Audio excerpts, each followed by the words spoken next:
So, we're going to be jumping into this. We're going to be looking at Frozen Empire, obviously Ghostbusters Frozen Empire reviews. They're not great according to critics. So I was really disappointed when I first heard this. This is one of my most anticipated movies of the year. I really enjoyed Ghostbusters Afterlife, and the trailers for this have looked really fun. The whole new Ice Age, the new Garaka villain, and ice powers, and all that kind of stuff. It looks really fun. But I was disappointed to hear that the reviews are a bit lackluster. But let's jump into it and see what people have to say in some of these reviews. So Ghostbusters Frozen Empire reviews are in. Mixed reactions dominate initial verdicts on Afterlife sequel. The review embargo for Sony Pictures Ghostbusters Frozen Empire has lifted, and critics are sharing their opinions on the sequel to 2021's generally well-received Ghostbusters Afterlife. So while it's not entirely fair to characterize the reception as entirely negative, the majority of reviews do tend in that direction, and the film has made its debut on Rotten Tomatoes with an unfortunate green splat. So, with 73 reviews tallied, Ghostbusters Frozen Empire currently holds a 45% rating on the aggregator site. I believe in order for a movie to be certified as, a tomato, I think it has to be 60% or higher. And then to be certified fresh, I think it has to be 80% or higher.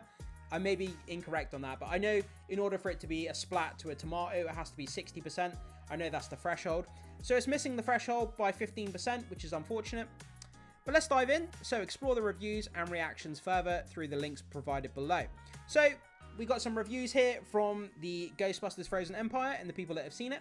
So let's jump in and read what they had to say.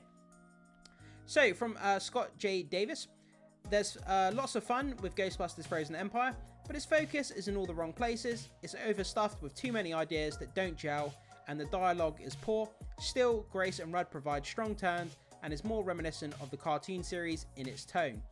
It's great to hear that Grace and Rudd are, some of the good parts. I love Paul Rudd. The guy's charming as hell. He's a great actor. I love to see him pop up and stuff, and he's made this franchise all the better because of it. But yeah, it's unfortunate to hear that the dialogue's not good and it's overstuffed. That's definitely not a good thing to hear. So, from Courtney Howard, without well-drawn characters, meaningful sentiments, and concise conflicts, there's not much holding Ghostbusters Frozen Empire together, but the hope that unsuspecting audiences will readily accept mediocrity. My review on Fresh Fiction TV. So, apparently it's mediocre, there's no meaningful sentiments, concise conflicts, there's not much holding it together. So it sounds like it's got a very weak kind of underpinning with the dialogue and everything like that, which sounds unfortunate. It really does. But nobody's saying anything bad about Paul Rudd. Nobody said anything bad about the villains or anything like that, or the CGI or practical effects so far. But it just sounds like the main kind of roots of the movie are just kind of a little bit overstuffed, and maybe the dialogue's not very strong, which is unfortunate to hear. From Zach Pope, Ghostbusters Frozen Empire is entertaining, but frustrating mixed bag, stripping the family drama from Afterlife and substituting for a Saturday cartoon delight, which is fun. Ghosts are great, Grace is awesome, I had fun, but I wanted more. So it sounds like here, stripping the family drama from Afterlife and for a Saturday cartoon. So that's the second time that we've heard now that it's a bit like a cartoon, like its cartoon counterpart. So is it a bit silly, a bit comedic, does it go a bit too far on the comedic kind of stuff and the silliness in order to make it look like a cartoon? It certainly sounds like it.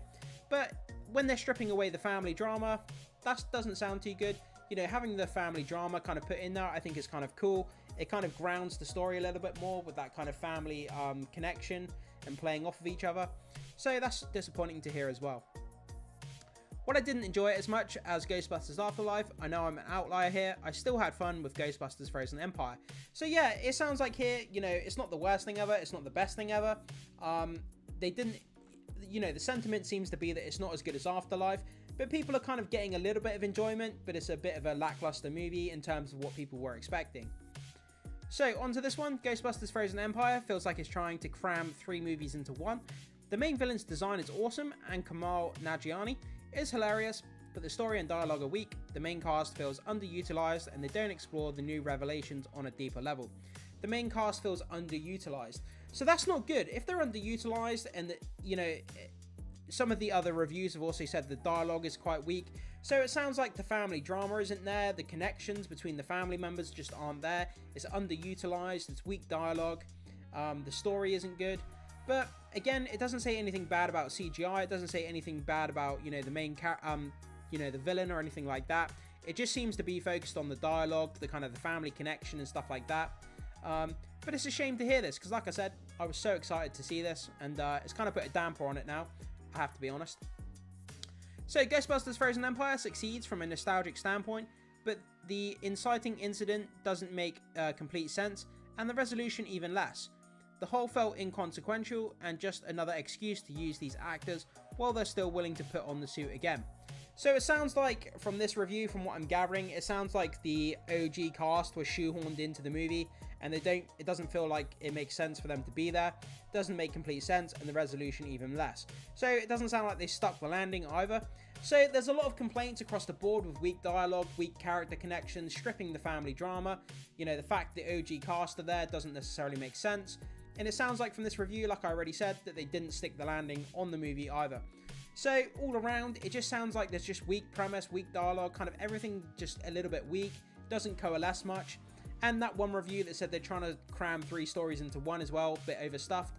So across the board, it all sounds a bit weak. Doesn't sound like the worst thing in the world, doesn't sound like the best thing in the world, just kind of mediocre in the middle, just kind of swimming around, you know. But it's not what you want to hear, because I thought this was going to be awesome.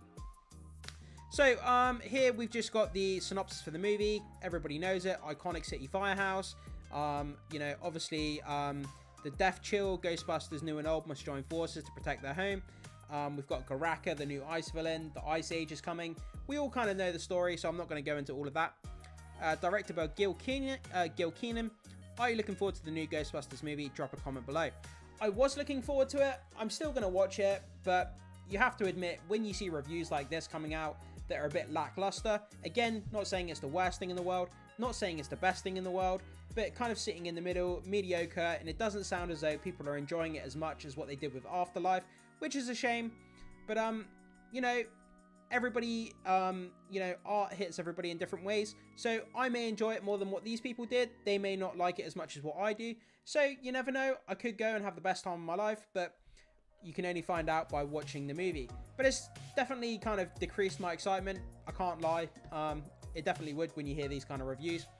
But guys, jump into the comment section, let me know what you think about these reviews. Obviously, if you want to read even more reviews and go even more in depth into the review process, go over to Rotten Tomatoes. There's all the reviews on there, 70 plus reviews you can read for yourself if you want to read more of them and get a more in-depth analysis of the reviews. But we just read 5 of them here to get an overall kind of story. But it just seems across the board that everything is weak within the movie, which is not good. But like I say, jump into the comment section, let me know what you think about this. Has it dampened your excitement after hearing these reviews? Or do you not really care and you're going to go and watch it anyway?